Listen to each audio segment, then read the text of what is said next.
Welcome, everyone, to the All Out Coach podcast. This is the show in which we cross over and we combine the best of different industries, platforms, in order to stay competitive with full sportsmanship as well as social responsibility.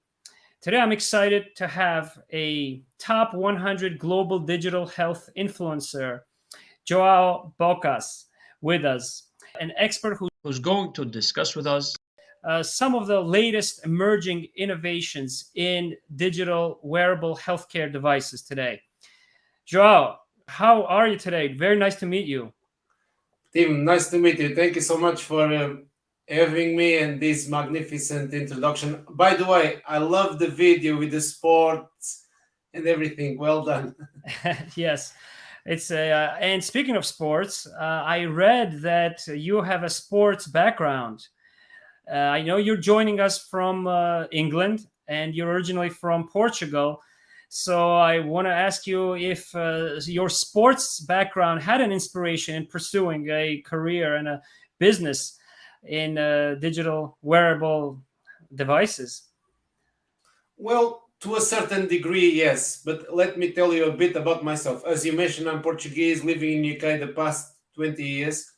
But in my childhood, I always been, I mean, I've always been in love with sport. So I play soccer, football since an early age.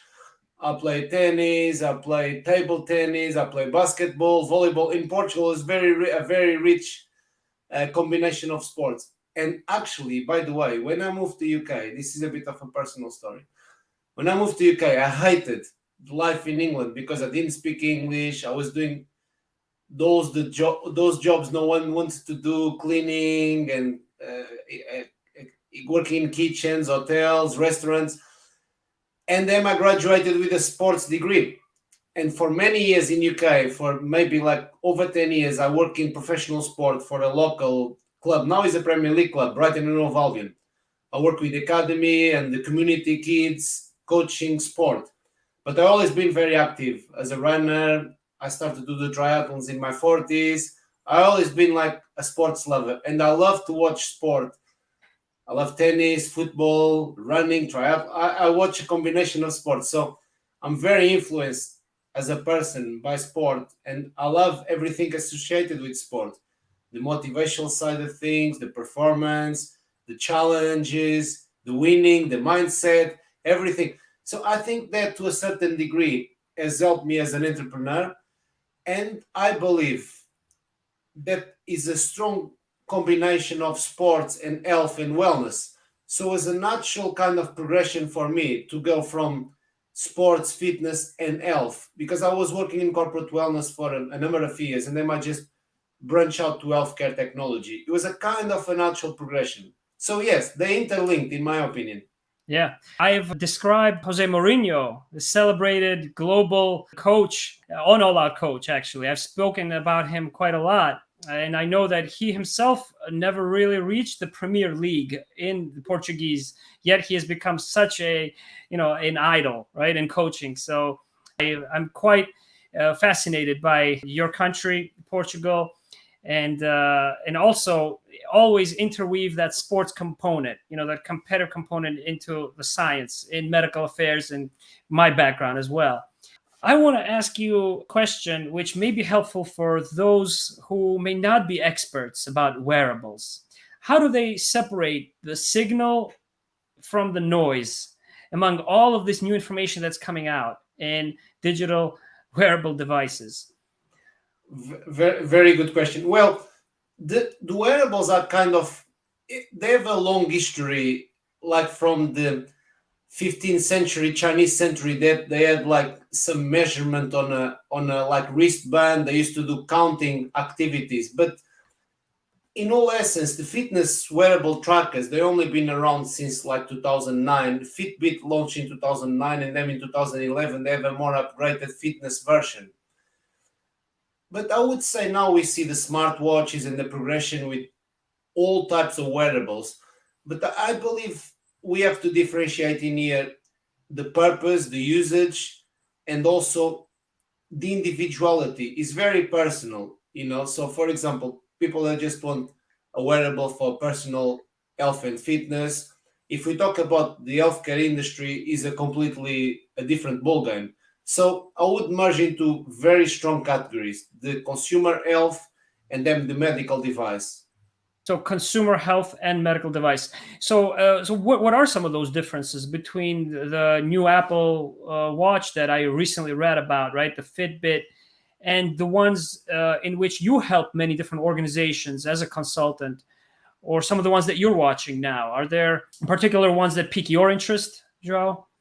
Yeah, sure. I mean, the Apple Watch is very popular. I personally I like smart watches, but I believe that we are entering a different phase that the smart watches will become maybe obsolete in 5 or 10 years time, because now we have smart rings. We have the Aura ring anyway. It displays all the sleep data, heart rate variability, fitness activity.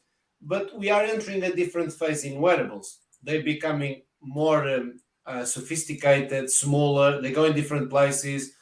We have like the AirPods. We have like earrings. We have smart belts. You name it, smart shoes. Right. But what I see now is also a bit of a conflict, not to get controversial around Apple, but Apple is actually innovating around, for example, some medical data, but they position the wearable as not as a medical device, as a wellness device, but it's actually carrying out medical data. Now you see you got ECG, you got like heart rate, you got lots of different things. So I think is a bit of is confusing for the consumer, and also is a lack of direction and a lack of guidance, because okay, we have all these capabilities, but then what we do with it? Mm-hmm. So I think there are many challenges associated with that, and I've done actually a 159 pages report around health consumer wearables engagement, Mm-hmm. Mm-hmm. and from the device side, interoperability, battery issues, uncomfortable people, they say after a while they don't want to use them. But one of the things that came up very, very strongly was personalization. Because when the big brands do a wearable, in general, it's kind of impossible to personalize to every individual. But personalization was one of the issues, and also a lack of guidance, from a Mm-hmm. user related barrier. People Mm-hmm. need a bit more than just the wearable. They need Right. certain guidance about making the most out of the data, the usage, the engagement, because the long-term engagement is an issue. About 0.5% of the people after 6 months they stop using them, or because they lost them, or they forgot to charge, or they Mm-hmm. broke the pattern, or you leave them on the top of the fridge. And I've been guilty of that so many times. And I had so many wearables, Tim. I tested like lots of different wearables and brands, and I Yeah. know what's like. I know what's like. So the long-term engagement is extremely important. No engagement, no data, no data, no value. Yeah. So it's a bit more than just the wearable. There are other elements that are extremely important.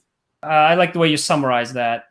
And what you touched on now is how do you really apply that information, right, from that data? And I have the same question that pops in my head in terms of how do you really validate that accuracy, how accurate the data is as well, and the privacy, of the uses of these wearables. And I know there are some digital therapeutics that are approved by the FDA that Pear Therapeutics has for substance abuse or for respiratory issues that are combined with technology that's combined with an inhaler, for example. Mm. Right. And how do you what are your approaches to the validity of the data and the accuracy and the privacy issues that can. Sure, that's a very important question here. I think to start with, we're gonna narrow down to these two segmentations: yeah? the Okay. medical device and the consumer Yeah. health. The Okay. consumer health, they present actually between brands, without mentioning any names, but I've done lots of studies and been involved in many with many wearables. And between a brand, for example, it can give you a 20 or 25% discrepancy from one wearable to other, your fitness diet or your steps or your sleep. So that represents a challenge in terms of in the medical industry. If you have, for example, a discrepancy of 20% of your heart rate or your heart rate variability or your temperature, and for clinical decision making, I mean, that's not good because you want to make a decision with the patient. But also, the medical device industry is regulated by the FDA, so they need to have a certain level of accuracy and inspire some kind of trust. And also in UK by the MHRA, the Medical Device and Healthcare Regulatory Agency. Okay, so that gives you a bit more, let's say, trust that the accuracy is kind of there or thereabout with very little discrepancy. But the other issue that is here present to us is there is no really benchmark because it's a kind of a new emerging industry. Right. There is no benchmark to say, actually, you need to do certain things to get the regulation and get approved by the authorities and everything, okay, studies but there is no benchmark for the industry as such. There is no like, okay, let's compare. For example, if we're talking about the car industry, you can say from 100 years ago, compare the motors, the pollution, you can compare lots of different things. In here, there is no really benchmark because it's a new industry. So, and sorry to interrupt, are you referring to all wearables at this point, consumer health or in general, right? yes, there is no benchmark for the industry. You know, there is a lot more work to be done to create, I mean, a more proposal, benchmark for users, for innovators, for those using wearables. I think there is a lot of work to be done. In terms of regulation, there is a clear path to be regulated if you are a medical device, certain things that you have to do. But then there is no benchmark for users, for providers, I think is a lot missing, you know? Yeah. So to make it clear for those who might be listening, and by the way, we're live right now on Facebook, on LinkedIn, on YouTube. So make sure to post your comments. We're getting some likes right now on Facebook, by the way.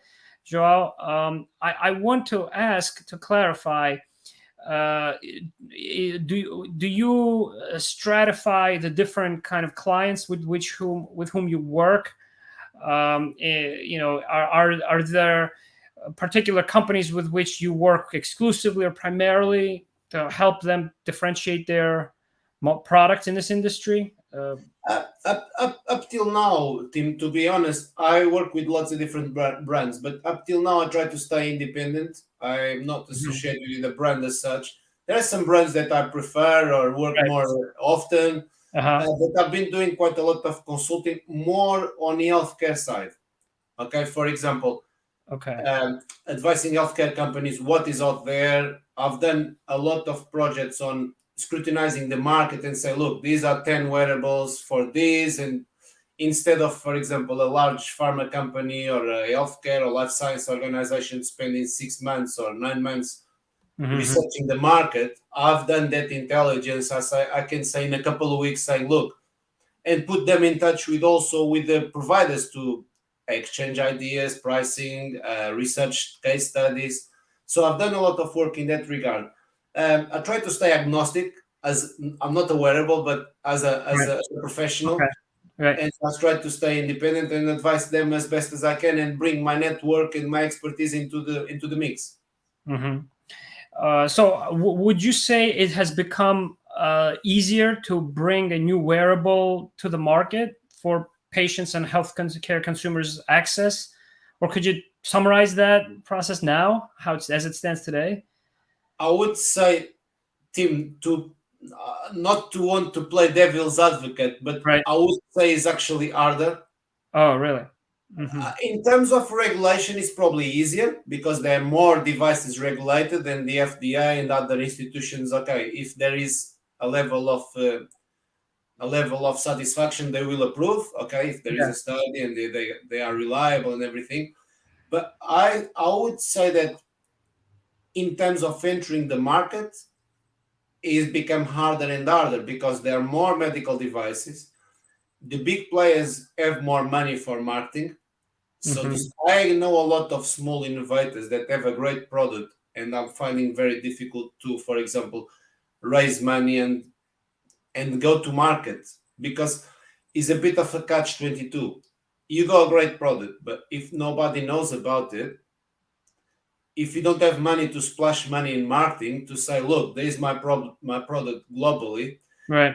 so you're fighting against several barriers in here. You're fighting against, or not just the money, but you're fighting against not having money to compete with the other products, the launch to the marketplace, and then the reliability of the product. So there are certain things that kind of, in my eyes, are becoming more and more difficult to overcome because there are more innovators, and the ones that are in the marketplace, they advance their technologies, they launch version 2, version 3, and new products, and they are established.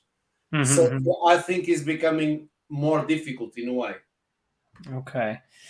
So then what are some of the key factors that play the most important role in the adoption, and utilization of these wearables? From a user related engagement, I would say in terms of adoption, the lack or the increase of intrinsic motivation is extremely important. Okay, so for example, if you are diabetic and if you need to use a device every day, you do it for that purpose. Yeah. For the adoption of the consumer market is much different. People are motivated by different factors, or fashion, or looking good, Right. or whatever that is. But there are certain things. You mentioned privacy before and security. Yeah. There are some other barriers that actually need to be overcome in terms of increasing adoption, even ethics and privacy, because nobody wants to use a wearable to nobody wants to track them. So people are actually suspicious about the big pharma organizations, or to have a big brother because the employer know how many hours they're going to sleep last night. So there are a couple of things that ethically need to be overcome, and by communicating that openly with employers, providers, and everything. But there are also other things that, as an individual, people need to understand. I would say you need to ask yourself the question, why do I want to use a wearable?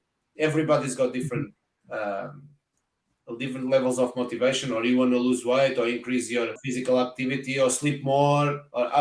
Me particularly, I'm fairly active. I'm not interested in my steps, but I'm interested in my sleep. I'm interested to, I'm It's sleeping. become a luxury these days, right? Yes. In the pandemic. And it's extremely important for performance. We're talking about the sports background before. I'm sleeping 5-6 hours. I need to be sleeping 7 or 8. So Same thing. yeah. So I'm keeping one eye on that. The 10 or 12,000 steps is not that important for me right now. It was important maybe 6 or 7 years ago. Yeah. So things change, and I'm driven by a different type of information and motivation these days. But there are other things that stop the adoption. The price from the consumer market is different, but in the healthcare market is always an issue, because who's going to pay for the device? The healthcare providers know, the healthcare systems, they don't have money. The governments, they don't really want to pay for it. The insurers are also trying to kind of see what's going on first instead of subsidizing and investing. So it's always these issues to overcome. The price is not a big issue, but in the healthcare market, as a private industry, is the issue. I mean, if you don't buy yourself a blood pressure monitor or a smartwatch, in principle, nobody's going to give that to you, even if there is a direct benefit. So there are some pitfalls in here in terms of adoption. But I think what happened now is, I think COVID really, the pandemic highlighted a lot of the potential for wearables, and also what can be done in digital health. Because let me picture this scenario. A few months ago, with the middle of the pandemic, we couldn't go to hospitals, we couldn't leave home, we couldn't Right. go to a doctor. So how do we keep an eye, for example, on monitoring patients, managing their conditions, try to reverse their condition, try to keep an eye on what is important to act on or not. So, and the answer is with wearables, because the wearables gather information, gather intelligence, and give you a picture of what's going on with that person at a particular time in a particular setting. So I think the adoption is actually we're entering a different phase of adoption, Mm-hmm. and we are seeing a lot of progress now. And about 20-25% of the adult population, for example, in UK, have a wearable. So it's not like a novice thing that Right. is not a new thing. The people have Apple Watches, Fitbits, and even your mobile now with the health apps, they give you a lot of data. So I think we are entering a mass adoption phase now, where we actually can really dive into the data and market intelligence and everything. Mm-hmm.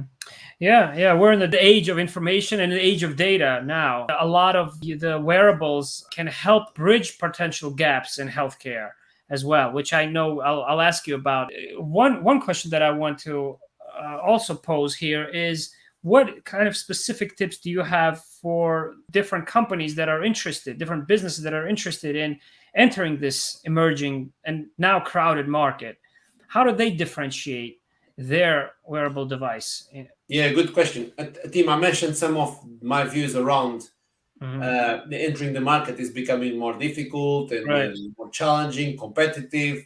But I would say understanding the marketplace is important, the product market fit, but also um, what is really important is the positioning of the product. Yeah.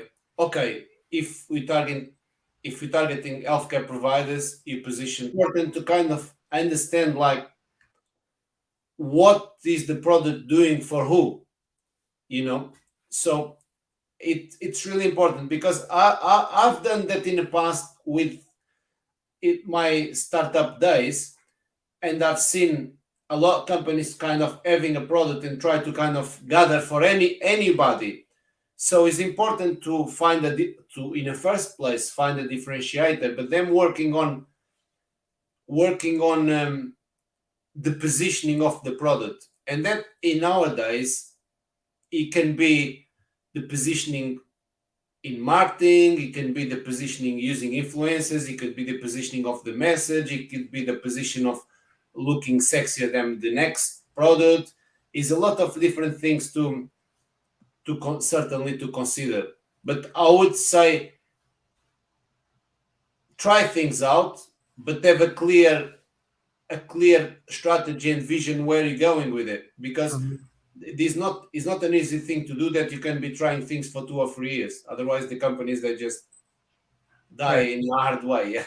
Yeah. Yeah. When they don't adapt. So can you share some of the some preview into your approaches at Digital Salutem, where you're a CEO?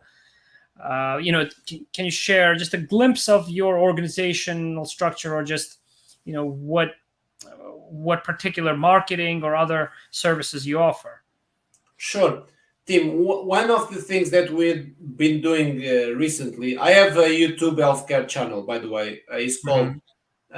Digital Health and Wearable series for big brands. I'm interviewing global leaders every week, from public leaders to CEOs of healthcare organizations. Anyway, I would say with Digital Salutem, I have a big vision to make healthcare uncomplicated, and I'm on a mission to kind of use technology to make healthcare better. Okay, but in terms of the company, we have a global ambition. We are based in UK, but work globally with lots of different brands. And recently, I've been working with a lot of very large brands. And we have the marketing side, where we leverage my networks, which I've been doing the last 7 or 8 years. I built a big following on Twitter, LinkedIn.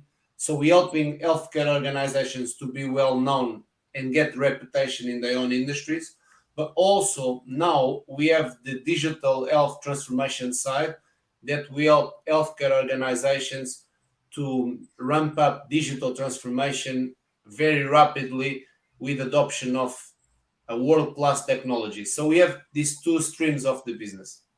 Great. Yeah, I caught a few of the episodes on your YouTube channel. I enjoyed them. Slowly becoming an expert, not nearly there yet, but this is certainly an area of huge interest for me. So you mentioned the quality of healthcare and the vision that you have to make healthcare less complicated. I really appreciate that, because I think a lot of the innovation is reflected in simplicity, in its simplicity. And I completely agree with you. I mean, the corporate wellness background that you have also makes me think of 15 years ago when I was at AstraZeneca, when all of the employees were handed a pedometer, and they were grouped into teams in which they competed against each other on how healthy or how many more steps their teams actually made. And simple solutions like that are still highlights in my mind, and I know that technology capabilities have increased exponentially since then in terms of what you can do with wearables now. What are some best examples then of metrics that show improvement of patient outcomes? Are there particular episodes or metrics that you've seen that you can share with the audience of how they've helped, patient outcomes directly? Sure. I mean, is a particular case in here, for example, in diabetics, you use a device to is a kind of a need, isn't it? Is a need. You need the insulin, you need to gather information, you need to check, and you need to see where you are. And now we're entering a different phase that actually there are medical devices that start to tell you how much insulin you need in the body by being with you 24/7, which is a revolution. But also, what I'm seeing now is the wearables bringing a lot of data value, for example, from ECG to body temperature, SpO2, respiratory, right? And these parameters of health data are correlated with most diseases. So, for example, there are wearables that offer you 8, 9, 10 data sets. And in all cases, the doctors, they don't have time to go through the data, and you go there with your Fitbit and say, look, this is what I've done the last 2 weeks or the last month. But the clinicians will use maybe 2 data sets, for example, or heart rate and body temperature, or heart rate and your ECG from last week. So I think they produce more rich data by improving health outcomes. It goes back to the simplicity of understanding the data. It's more about translating the data into meaningful information, which I believe is the challenge now, because the wearables, and I talk to a lot of people, they're producing too much data. Right. So, and that represents a challenge for the industry and the clinician itself. But they certainly add a lot of value in saying, actually, I can see a trend in here that your heart rate is up or is down in the last 3 or 4 weeks. So that's the health outcome that you want to identify as quick as possible, and that's where the wearable bring a lot of value, in my opinion. Yep. And that brings me to my last question, Joao, because I'm very curious about how to make healthcare more continuous. There are various models of healthcare globally. I'm most familiar with the one in the United States because I've lived here in the last 30 years of my life.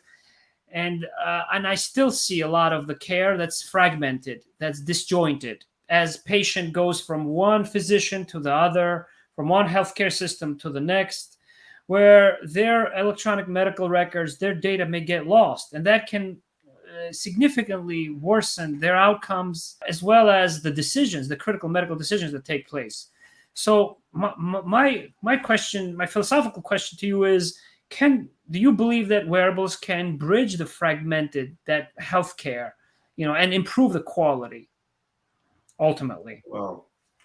Very, very, very complex question in a sense, because Right. let me try to make sense of this. Because what we're seeing today, I was actually in a health conference here in UK, health tech with Parliament, with some public health leaders, and most people outside UK think the NHS is one organization, but it's not. It's 250 disjointed, independent organizations. using different systems with different budgets, with different processes, with different leaders. So that tells you the story, right? Yeah, If you go to Manchester, you have your health records. If you come to London, you're not going to have your data in London because they use different providers, and also they buy off a provider for 5 years, and then I mean you can't get out of the contract. So it's a very difficult challenge to overcome. so that And charge was not exclusive to United States, I guess. no, Yeah. is a common reality. Yep. I think wearables will not actually help improve this because they bring more data and more complexity. Yeah. I see. I Okay. think I think wearables will not help this in any shape or form. What Okay. needs to be done is a piece of work that is a planning and processes around all these and changing kind of the infrastructure. I see. I'll give you a couple of examples, Tim, of good practices, excellent practices. Mm-hmm. If you see Slovenia, for example, I know it's a smaller country, Right. but they is the most digital economy in the world. Okay, Oh, and wow. they have all their health records in one place because they've done a lot of planning ahead. They said, let's say the last 10 years, they said, right, in 3 years we're gonna have all the electronic medical records in here, and they done all the background work. You see, I like Finland as well, and Denmark. I very much like the innovators in the Nordic countries are really, really good. Anyway, Finland is a really hotbed for digital health, but also for wearables. Many wearable, well-known brands came from Finland. But all this to Finland. say, yeah, but Okay. all this to say, we can learn a lot, and this is a bit about learning. I don't know it all. I've been learning too, but I learned a lot the past 5, 6, 7 years about the Nordic markets. And what they've done was they plan ahead, they execute well, they also have a more open approach in public health to try things out, to let the innovators work with them, and they are a bit more less fragmented and a bit more united. Sometimes, Tim, the nature of the country helps in that regard because they have, for example, a smaller population.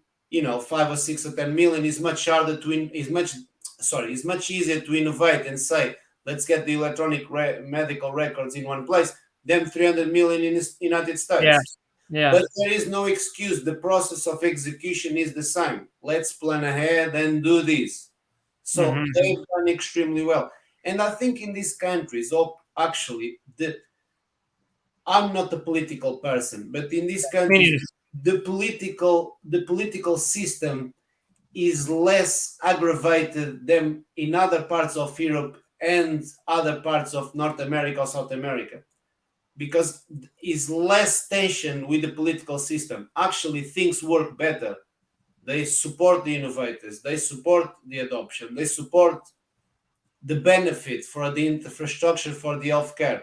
And the proof, as they say in England, is in the pudding, and they see the results. If you go to Slovenia, they have the electronic medical records in all hospitals. If you go to Finland, the same thing. If you go to Denmark, the same thing.